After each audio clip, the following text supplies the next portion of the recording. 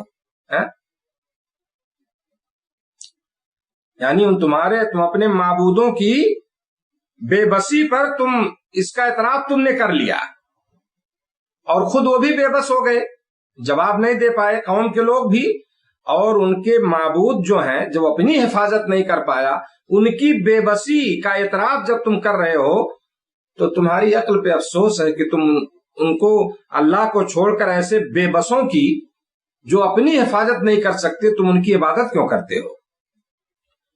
اب ان لوگوں نے کیا کہا جب یہ سب سن لیا تو ان کی قوم کے لوگوں نے کیا کہا؟ قالوا حرقوه وانصروا آلهتكم ان كنتم فاعلین، تو کہنے لگے کہ اسے جلا دو اور اپنے خداؤں کی مدد کرو اگر تمہیں کچھ کرنا ہی ہے، اگر تم کچھ کرنا چاہتے ہو۔ ان لوگوں نے آپس میں پلاننگ کی کہ اگر تم کرنا چاہتے ہو، اگر اپنے خداؤں کی مدد کرو، اگر تم کچھ کرنا چاہتے ہو، اور جلا دو اس کو، ابراہیم کو، سب ختم ہو جائے، نہ رہے باس نہ بجے بانسری، ختم ہو جائے، ہے نا، جلا دو ان کو۔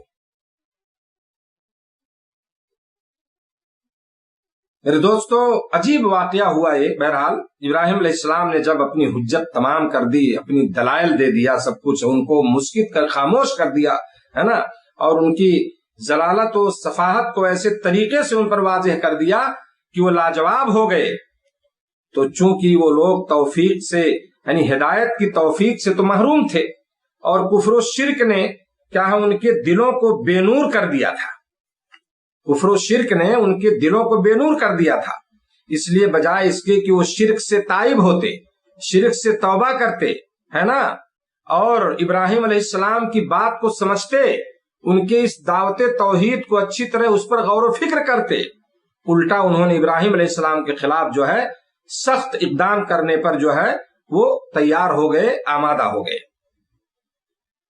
اور اپنے معبودوں کی دہائی دیتے ہوئے، اپنے معبودوں کی مدد کرتے ہوئے انہوں نے ابراہیم علیہ السلام کو آگ میں جھونک دینے کی تیاری جو ہے شروع کر دی۔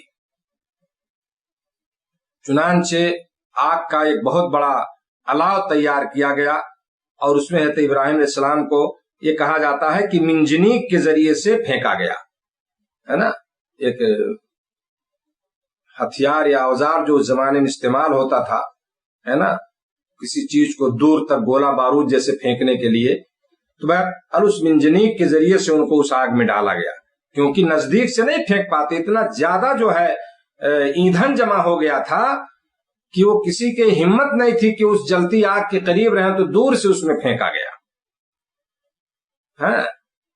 لیکن اللہ تعالیٰ نے کیا فرمایا اس کے لیے جب ان کو ڈال دیا گیا؟ قُلْنَا يَا نَارُ كُونِي بَرْدًا وَسَلَامًا عَلَىٰ ابراہیم، تو ہم نے فرما دیا، اللہ تعالیٰ فرما رہا ہے، ہم نے فرما دیا اے آگ تو ٹھنڈی پڑ جا، اور ابراہیم علیہ السلام کے لیے سلامتی اور آرام کی چیز بن جا، ہاں، ابراہیم علیہ السلام کے لیے کیا ہے؟ آرام کی چیز بن جا جو ہے نا، یعنی ٹھنڈی ہو جا، ٹھنڈی پڑ جا اور سلامتی بن جا۔ اللہ نے آگ کو حکم دیا، اس لیے علماء کہتے ہیں کہ اگر اللہ تعالیٰ ٹھنڈی کے ساتھ سلامتی نہیں فرماتا تو اس کی ٹھنڈک ابراہیم علیہ السلام کے لیے ناقابل برداشت ہوتی، ٹھنڈک سے بھی نقصان پہنچ سکتا تھا، ہے نا، تو اس لیے اللہ نے کہا کہ تو ٹھنڈی ہو جا اور سلامتی والی، یعنی ابراہیم کو تکلیف نہ پہنچے، انہیں ٹھنڈی بھی نہ لگنے پائے۔ تو ایک بہرحال میرے دوستو ایک بہت بڑا معجزہ ہے جو آسمان سے باتیں کرتی ہوئی دہکتی آگ کے گل و گلزار بن جانے کی صورت میں، ہے نا، حضرت ابراہیم علیہ السلام کے لیے اللہ رب العالمین کی مشیت سے یہ معجزہ ظاہر ہوا جو ہے۔ اس طرح اللہ تعالیٰ نے اپنے بندے کو دشمنوں کی سازش سے بچا لیا۔ تو یہ آپ دیکھیں یہاں پہ کہ اللہ رب العالمین میرے دوستو جس آگ کو جلانے کی جس نے شکتی دی ہے، جس نے طاقت دی ہے، اس کی طاقت کو چھین بھی سکتا ہے نا. اللہ آگ تو جل رہی ہے لیکن ابراہیم علیہ السلام کچھ نہیں ہوا اور صحیح سالم جو ہے وہ باہر آ گئے جو ہے. اللہ فرماتا وَأَرَادُوا بِهِ كَيْدًا فَجَعَلْنَاهُمُ الْأَخْسَرِينَ. گو انہوں نے ابراہیم علیہ السلام کا برا چاہا لیکن ہم نے انہیں ناکام بنا دیا. اللہ رب العالمین کے سامنے جو ہے اس طرح سے لوگ کر سکتے ہیں؟ کسی کی چلے گی کچھ؟ کسی کی تدبیر کام آئے گی؟ نہیں آ سکتی. اللہ رب العالمین جسے بچانا چاہے، جس کی حفاظت کرنا چاہے، ہے نا، دنیا کی کوئی طاقت اسے تکلیف اور نقصان نہیں پہنچا سکتی ہے.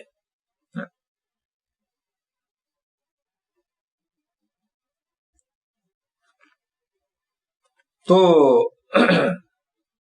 وہ ان کا میرے دوستو ابراہیم علیہ السلام کے ساتھ میں نے بتایا کہ بڑی آزمائشیں ان کی زندگی میں آئیں، اور یہ بھی ایک بہت بڑی آزمائش تھی جہاں ان کو دنیا یعنی اسے ختم کرنے کی پلاننگ ہو چکی تھی کہ انہیں آگ میں ڈال دیا جائے اور انہیں جلا دیا جائے. لیکن اللہ رب العالمین نے جو ہے آگ کو کیا کیا، گل و گلزار بنا دیا جو ہے. اور آگ نے کیا ہے کہ ابراہیم علیہ السلام کو آگ جلا نہیں سکی، بلکہ وہ ٹھنڈی اور ان کے لیے سلامتی والی چیز بن گئی جو ہے. تو اللہ نے فرمایا کہ ہم جو ہے ہم نے انہیں ناکام بنا دیا. لوگوں نے برا چاہا ان کے ساتھ، وَأَرَادُوا بِهِ كَيْدًا فَجَعَلْنَاهُمُ الْأَخْسَرِينَ، ہمیں انہیں ناکام بنا دیا جو ہے. آگے اللہ نے فرمایا وَنَجَّيْنَاهُ وَلُوطًا إِلَى الْأَرْضِ الَّتِي بَارَكْنَا فِيهَا لِلْعَالَمِينَ، اور ہم ابراہیم اور لوط کو بچا کر اس زمین کی طرف لے چلے جس میں ہم نے تمام جہان والوں کے لیے برکت رکھی تھی. جب اللہ رب العالمین نے یہاں ذکر کیا، اس سے مراد جو ہے اکثر مفسرین کے نزدیک ملک شام ہے. ملک شام جہاں ابراہیم علیہ السلام گئے، اس کے بعد جسے شادابی اور پھلوں اور نہروں کی کثرت اور نیز انبیاء علیہ السلام کا مسکن ہونے کے لحاظ سے بابرکت کہا گیا ہے. ملک شام میرے دوستو، جو سیریا جس کو آپ کہتے ہیں، جس کی حالت آج ناگفتہ بے ہے نا، وہاں انبیاء علیہ السلام کا مسکن ہے میرے دوستو. بہت سارے انبیاء وہاں مدفون ہیں، ہے نا، اور وہ ایسا ملک ہے جس کے بارے میں حدیث میں بہت ساری چیزیں مذکور ہیں، جہاں شادابی پھلوں اور نہروں کی کثرت جو ہے نا. تو آج اس ملک کو آپ دیکھ لیجئے کس طرح اس کا حشر لوگوں نے کیا ہے نا، اور کس طرح اس کے ساتھ لوگ سلوک کر رہے ہیں کہ آج وہاں کے لوگ ہجرت کرنے پہ مجبور ہیں، جہاں آج وہاں انہیں رہنے کی جگہ نہیں ہے. جو اپنے ملک میں جو اہل سنت والجماعت لوگ ہیں، آج ان کی زندگی کو تنگ کر دیا گیا ہے. تو آگے اللہ نے فرمایا کہ وَوَهَبْنَا لَهُ إِسْحَاقَ وَيَعْقُوبَ نَافِلَةً وَكُلًّا جَعَلْنَا صَالِحِينَ، اور ہم نے اسے اسحاق عطا فرمایا اور یعقوب اس پر مزید، اور ہر ایک کو ہم نے صالح بنایا.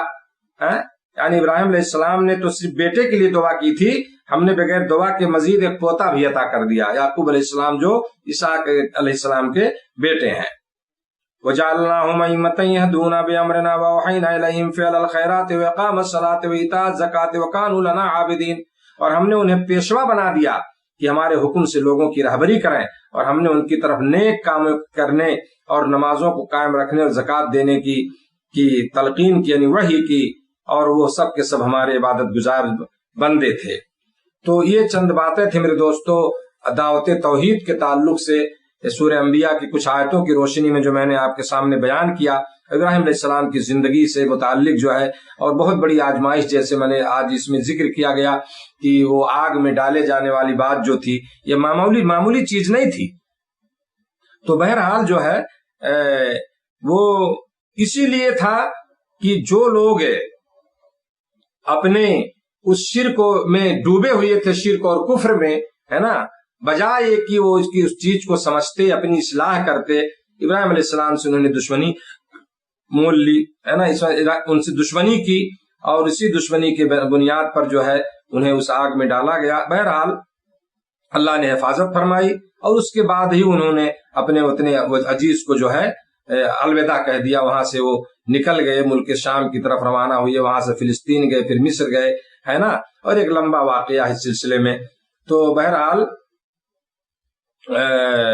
کیا ہے کہ آخر میں ابراہیم علیہ السلام نے جو ہے فلسطین واپس آ کر وہیں سکونت اختیار کر لی، اور جیسا کہ میں نے بتایا تھا 2-3 دن پہلے واقعہ ذکر کیا تھا اسماعیل علیہ السلام کی قربانی کا، تو بہرحال تقریباً ان کی 80 سال کی عمر تھی، جیسا کہ کچھ لوگوں نے ذکر کیا ہے۔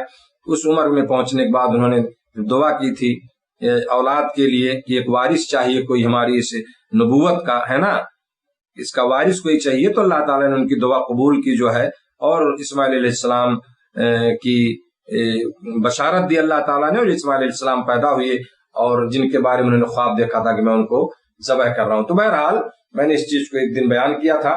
تو یہ چند باتیں تھیں عقیدہ توحید کے تعلق سے، جو ابراہیم علیہ السلام نے کس انداز میں جو ہے توحید کی دعوت دی لوگوں کو۔ اللہ تعالیٰ سے دعا کہ رب العالمین جو ہے ہمیں توحید کو سمجھنے کی اور اس عقیدہ توحید پر چلنے کے اللہ ہم سب کو توفیق عطا فرمائے۔ رب العالمین جو ہے ہمیں زیادہ سے زیادہ نیک عمل کرنے کی توفیق دے، اور اللہ تعالیٰ ہم سب کو شرک جیسے بڑے گناہ سے اللہ ہم سب کی حفاظت فرمائے، اور جو ہمارے مسلمان بھائی جہالت اور نادانی کی وجہ سے شرک اور کفر میں پھنسے ہوئے ہیں، شرک و بدعات میں پھنسے ہوئے ہیں، اللہ تعالیٰ انہیں صحیح سمجھ دے اور اللہ انہیں ہدایت عطا فرمائے۔ جزاکم اللہ خیرن، آپ لوگوں کا بہت بہت شکریہ، اور انشاءاللہ العزیز جو ہے کل بھی کچھ بیان ہوگا یعنی قربانی وغیرہ کے تعلق سے۔ تو یہ جو چند ایام بچے ہیں کوشش کریں کہ اس میں زیادہ سے زیادہ ہم کچھ نیک اعمال کر لیں۔ بہت ہی یہ محبوب دن ہے اللہ کے نزدیک، اور ان میں نیک عمل اللہ کو بہت زیادہ محبوب اور بہت زیادہ پسندیدہ۔ اللہ ہم سب کو اس کی توفیق عطا فرمائے۔ السلام علیکم ورحمۃ اللہ وبرکاتہ۔